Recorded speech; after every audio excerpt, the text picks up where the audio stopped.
Hi, everybody. Welcome to Paranormal Insights. My name is William Becker. I'm your host, and we are exploring a region around Salem tonight called Psychos. And you will find out in the course of this show why the area is named that. We hope you enjoy the show. Sit back and have a good time. Thank you. This is a very interesting place. Just driving down the road long before I got to our meeting point, it felt like a lot of people had died with a lot of help. That whole, whatever the name of that road is, River or something? South River Road. Yeah.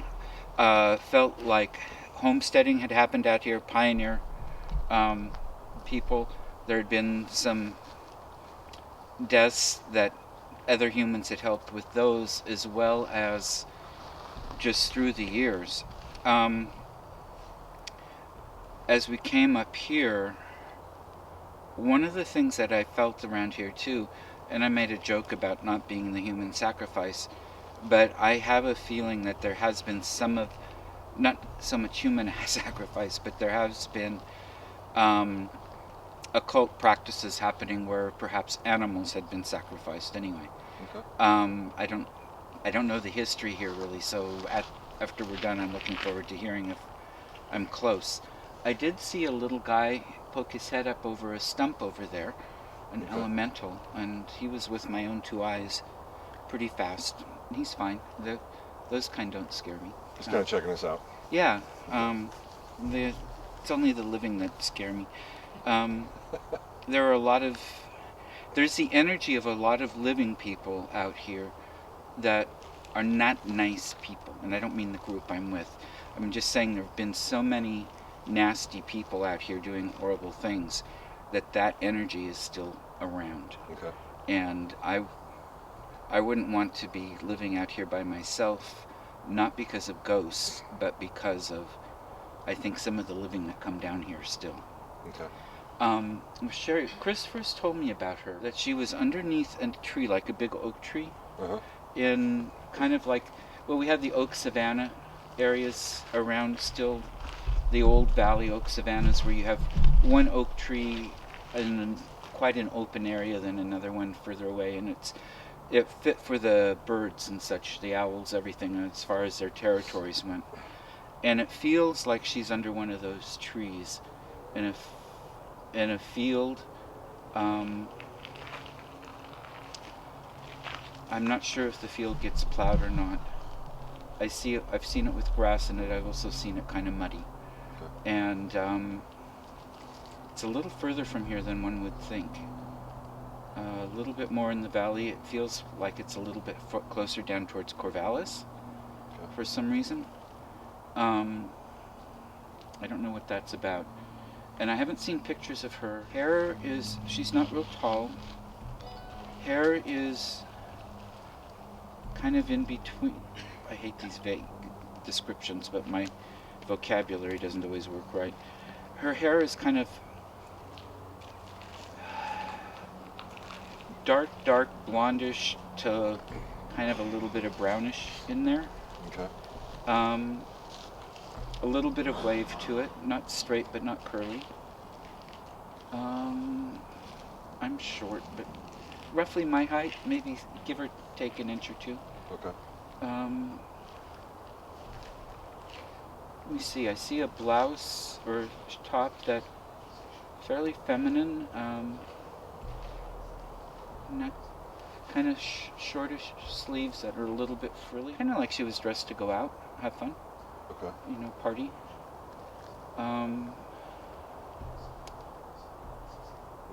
James is a name that flashed up. Sometimes I'm really good with names. Sometimes they represent a sound of a name, and sometimes I'm just horrible with them. So, okay. But James picked up. She's at peace. I mean, I don't even really sense her hanging around. And this isn't where she died anyway, or at least it's not. No, she didn't. It's not where she's buried anyway. Okay. But she and the other, it's like there's this group of women kind of marching. They're at peace. Their souls are gone. This is just the piece of them that was left behind from the trauma of their deaths. And woe be it to any man who is victimizing women that they run across. Gotcha. At least in their energy and their experience. Okay. Their experience. They would like justice. I get a sense of dissatisfaction bordering on anger that nobody has been arrested for some of these yet. Okay. So you're feeling multiple, not just Sherry, but multiple women in this area. Yeah. And some of them were killed here, and some of them I don't think were killed here, but left here. Okay. Some of it for the sake of killing. It was I just keep seeing necks slit, throats cut. Okay. Over and over again, as that being more even than a sexual rape piece to it. Huge anger towards women. So very violent end. Yeah, very violent guy. Different guys sometimes. Okay.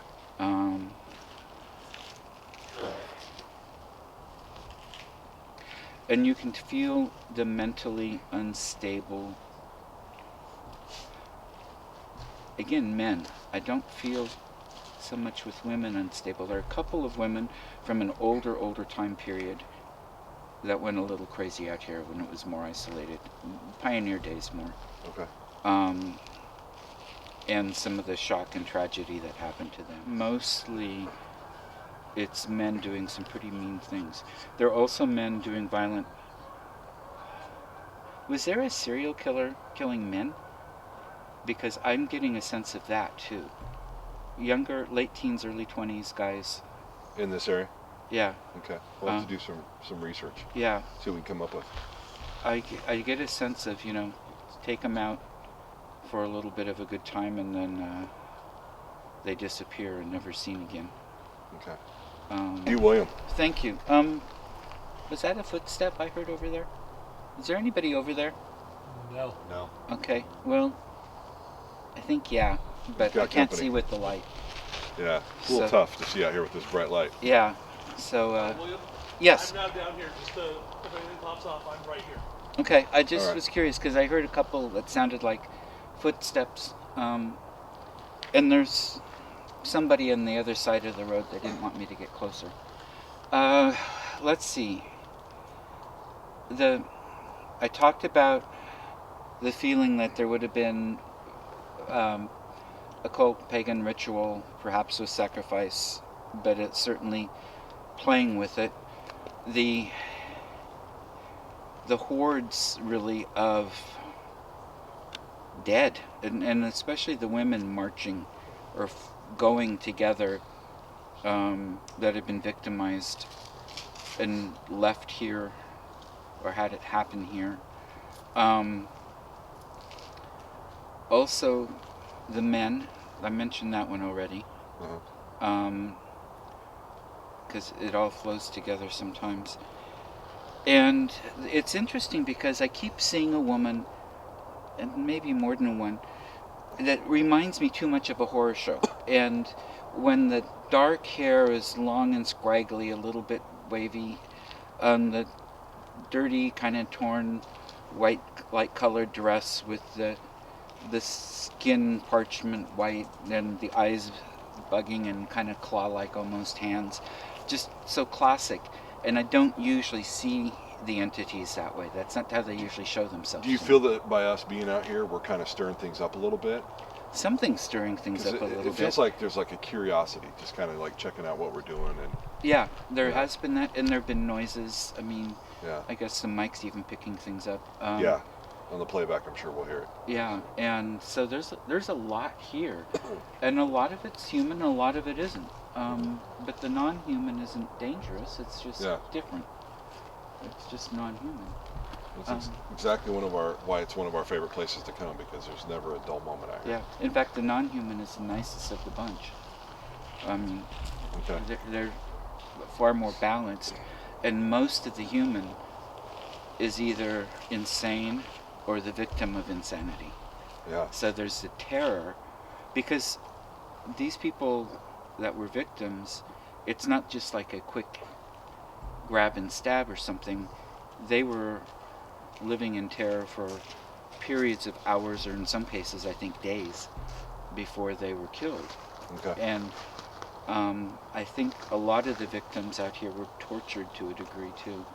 And so much of it is about control and destroying evil is what comes up. Some of these killers thought they were destroying evil. Okay. That's why they were killing. Partly the men, but some of the women too. You keep looking over there. Yeah. Is there something other than my shadow? Shape moving around. And it's not my shadow? I don't think so. Okay. I think it's just a curiosity. Getting checked out. Yeah. You're welcome. Right over there? Yeah. Okay. I can sense him, but I don't see him. Yeah, he's probably about this tall. Yeah, just to pop up once in a while. Okay. Yeah. So. And there'd be a lot of Pudgewakis. I get the inside of the word mixed up sometimes. The other night when we were talking in the studio, you had mentioned to me about a small girl that seemed to be near me and around me, and that kind of struck with me because one of the times we were out here, about 75 yards down the road, I heard giggling and laughing of a small child. And the rest of the crew could see a small figure standing next to me, and that part of my body was real cold, and she kind of hung out with me, until we were about finished, and then it felt like she just kind of left. So I was curious if there was any connection at all.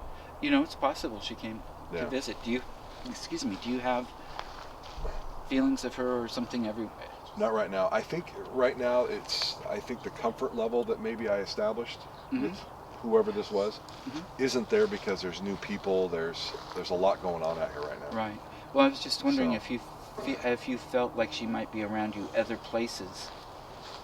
I think that's one of the draws of doing what I do is just that feeling of always kind of being watched and having somebody hang out with me. Yeah. And as far as opening that eye and being able to see who they are or get a feeling of what they are. Not really sure.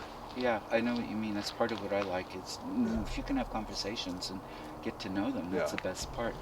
It feels a little lighter around us now. It's still there, and there are eyes in the back. There's somebody who's really angry at me because I can see their secrets. Yeah. But in the eyes in the back, but still in general, it feels a little. Go ahead and clear that up right now. I can't see their secrets, so it's on you. Thank you.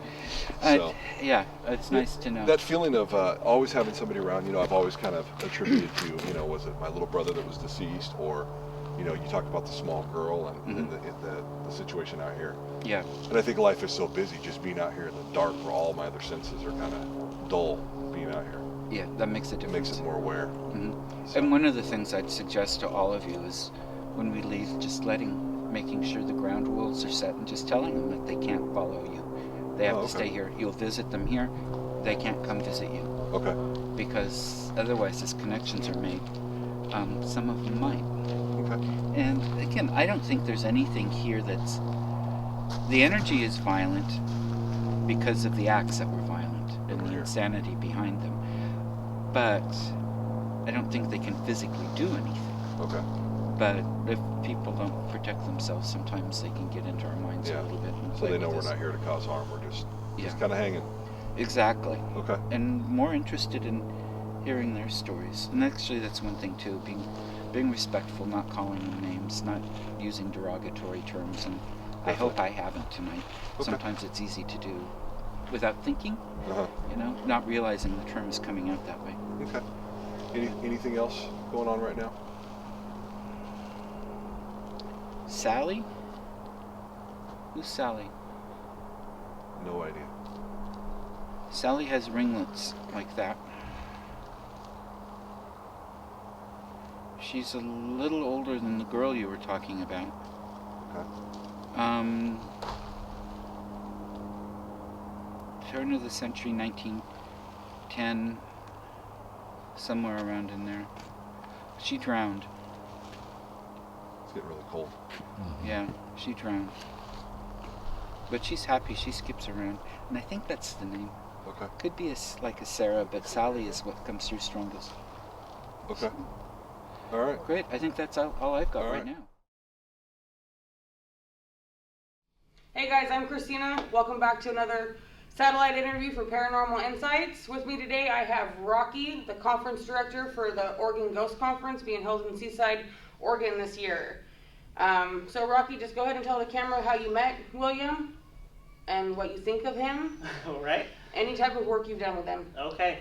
So I will say that I probably met, I don't even remember what year it was, but I've known William for probably, I would say 7 or 8 years, maybe more than that. And I do walks, ghost walks. I do the ghost tours in Oregon City, Oregon. And William's parents were teachers in Oregon City. I'm a teacher in Oregon City, grew up in Oregon City. And William was actually a guest on one of my tours one night.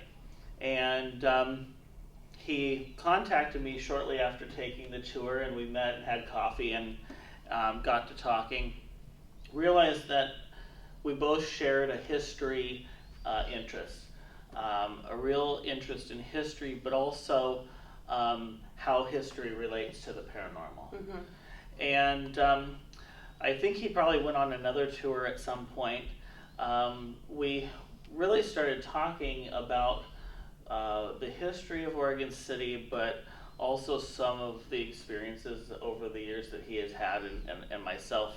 And at the time, I was teaching, and I was on the city commission, and I had doing a haunted house and all these different other events. And so the ability that I had to do the tours in Oregon City was a really hard schedule to keep.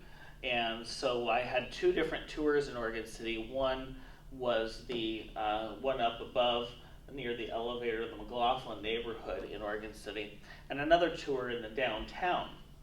And I had a good friend of mine for many years do that tour, and she passed away of cancer. And so William definitely had an interest in the history of the city and the paranormal, and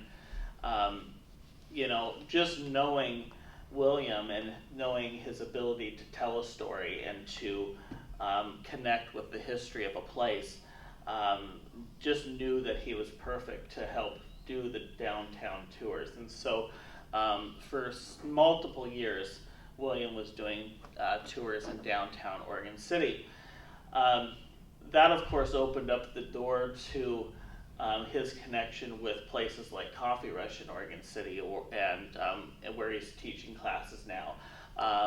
And so kind of opened up the door, I think reopened up the door to his ability to access the spiritual world as he did as a kid, and revisit that. And so I think the great thing about that is he's been able to now take that to the next step and do classes and do events in all sorts of different places, which is what he loves to do.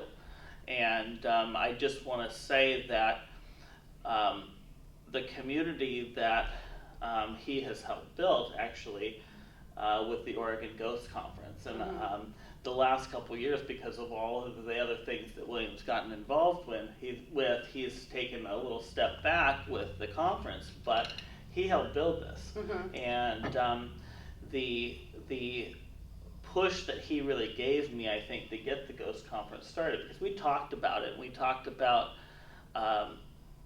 the interest in taking an event that was not just open to paranormal groups. We had attended a lot of events, me in part to promote the tours, and in part also William was speaking at events and I was speaking at events. And we realized that some of these small events were only attracting these core groups of psychics and people that were involved in investigating haunted places, but it wasn't opening up to the public, and it wasn't having a dialogue between the general public that didn't really have a huge knowledge of some of these things, or maybe had questions that they didn't know who to ask about.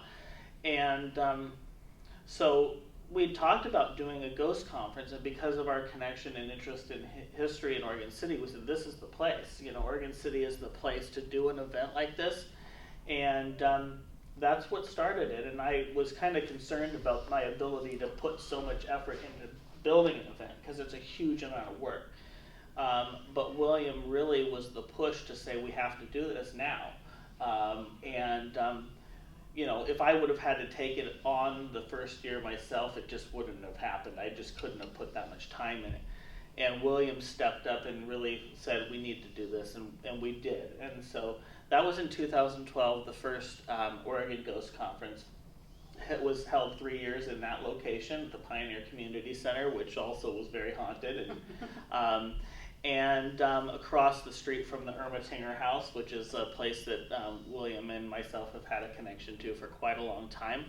And, the last year, in 2015, we had outgrown, the Ghost Conference had outgrown that original location, and we moved it to the old Jackson Campus High School, which, was that whole connection back to this history of the city, but also the connection to teaching and his family connection to the school district.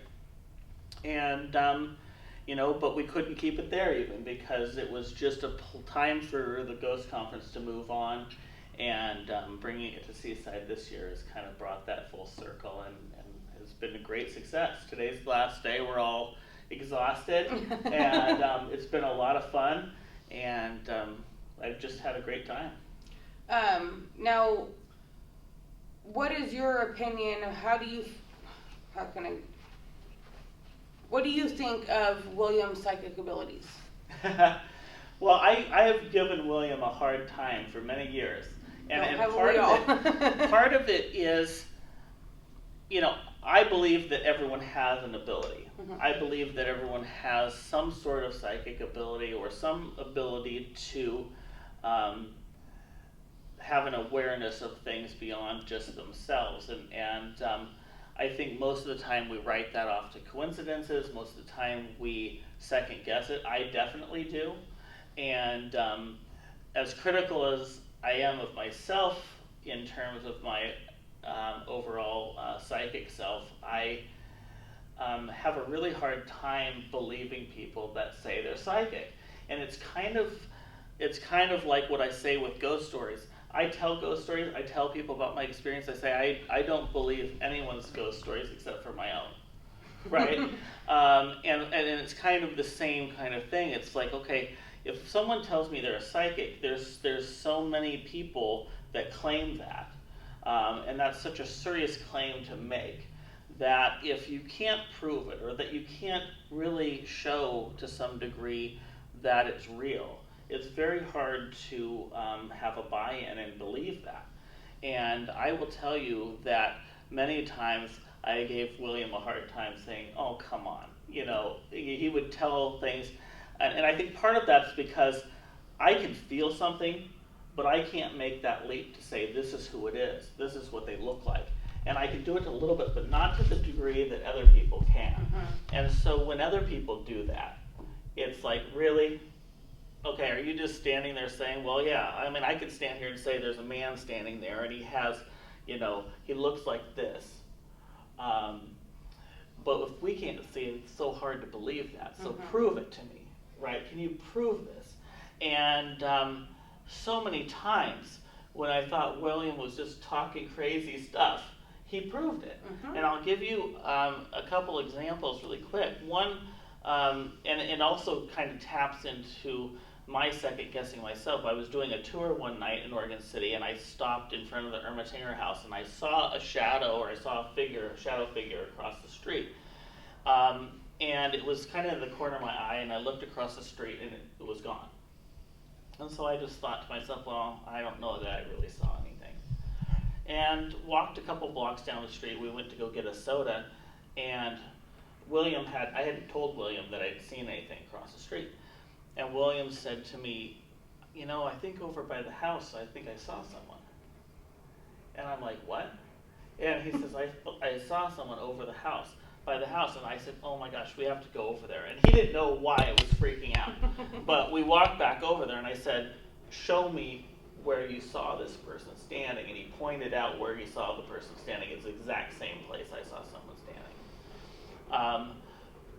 Probably the most impactful example, I took a school trip with a choir at the Oregon City High School to, let's see, where were we at? We were in Ireland, and we went to a hotel, a castle, and we were staying at this castle, and I thought, well, you know, as much as I have skepticism towards psychics, I have a huge skeptical thoughts about people that can project themselves to a different place and read a place, right? Mm-hmm. So I'm in this castle, and I thought, I'm going to send William a picture of this castle, but he doesn't know what city I'm in, and he doesn't know what the name of the castle is, and maybe he could try to dig for some sort of image, but that would take a lot of work. So I take a picture of kind of this castle, and I send it to him. I said, tell me what you think about this place. Within minutes, he is texting me back information about this building. Things like whatever's there is at the bottom of a staircase, that there's a staircase that leads into the bottom of the dungeon of this castle, and there's something at the bottom of the staircase. And it keeps going. But each time he gives me information, I don't respond back, right? Because one, I don't want him to know that what he's telling me is right or wrong, right? You just want him to keep going with I said, his okay, reading. just keep telling me things. And so I didn't answer him back for multiple days. In fact, the rest of the trip, and he kept sending me things. They were all completely accurate. And at the same time, people in the group were picking up on this. And so we're on a school bus, or we're on a bus out there, and we were going to get ready to go back to the hotel. And he says, there's a knight in shining armor hidden within a wall somewhere in that castle. And, you know, to some degree, you're like, well, it's a castle, you know, anyone could say that, shining, you know. But he says, no, it's kind of hidden. And he says, it's not like bright, shiny new, it's like dented, and he described every detail of it and how it was kind of inset into a wall. So I said, oh my gosh, I'm going to go back to this castle, because we'd stayed there for a couple days and hadn't seen this. So I spent a couple hours walking around through this whole hotel, and I get through into the bottom of the basement. I'm walking through, and I don't see it. And I'm like, no, it's just off.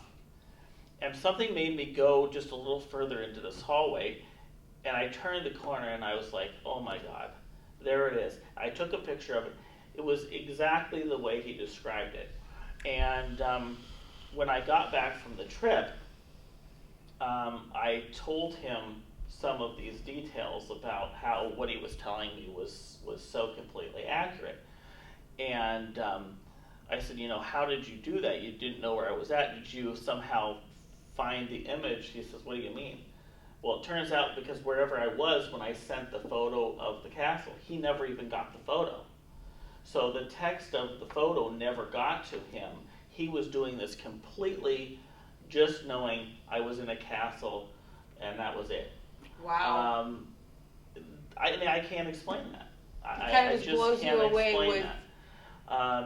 So I mean, and that's just one instance of experiences where he has done that, and you know, and like any psychic would say, there's not a time that they're always on and they're always right, but he has proven himself to be right so many times that I know what he is talking about and what he is reading is a real thing. It's a real ability that I just have a hard time understanding because it's so far beyond what I can do, what my experience is. So, what do you think of William just in general as a person? I think he's a great guy, and I think he has a strong heart. I think he is, you know, a person that really has a strong sense of history, an appreciation for it, and just I feel like he is one of those people that is a teacher. I never have been. I mean, he comes from a family of a background with teaching, and he kind of has that in him. This ability to want to share his knowledge with other people. All right, well, I think that sums it up.